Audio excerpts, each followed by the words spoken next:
So this is my friend Sid. You may be familiar with Sid. He is from the movie Toy Story. And I like to use Sid in a different analogy, and he is kind of in helping to describe traits and attributes common of gifted and talented scholars. So once a scholar has achieved GT status, they are considered gifted by the state until they graduate high school. Pretty cool, right? So let's talk about some common misconceptions of our gifted scholars. All right, the first misconception is that all of the gifted scholars are going to be high achieving in every area all the time. That's just not true. My experience and data shows that most of our high achieving scholars, whether they're gifted, identified, or not yet, show asynchronous development. And what that is one part of their brain and one part of their thinking may truly be above their peers, above grade level, but other elements of their construct are not yet. And so we could be performing on a middle school level in math, but socially and emotionally, we could be far behind our peers. And that feels contradictory sometimes for us as teachers, for parents, right? These are some things that lead to struggles for our scholars. And then it could lead to additional things such as social emotional situations or behavior, right?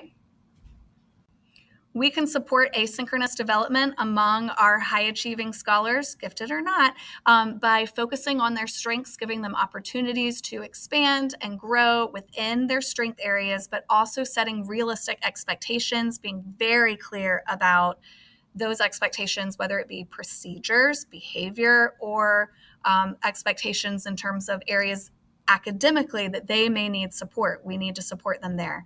And also teaching and reviewing those strategies proactively.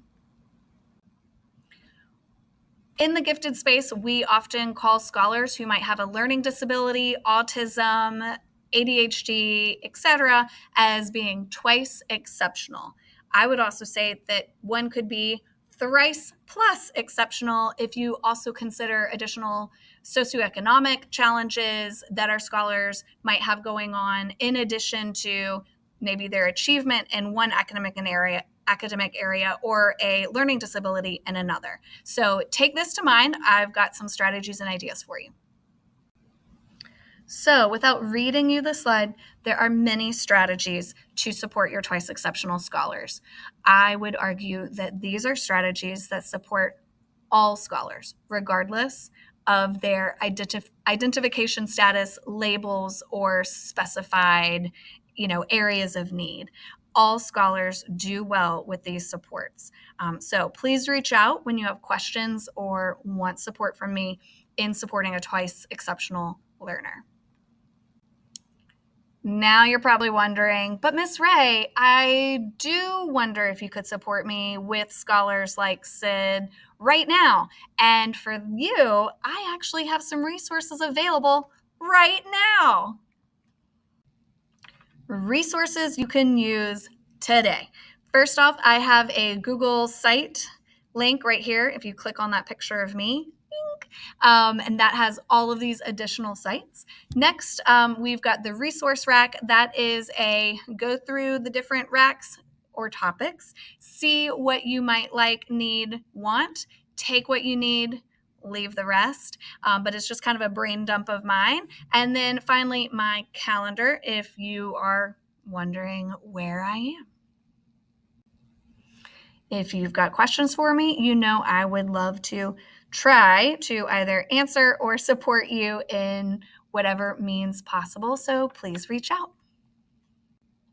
Oh my gosh, you're still here? Okay, well, I was told to make a code word to prove that you watched this. So the code word is symmetry.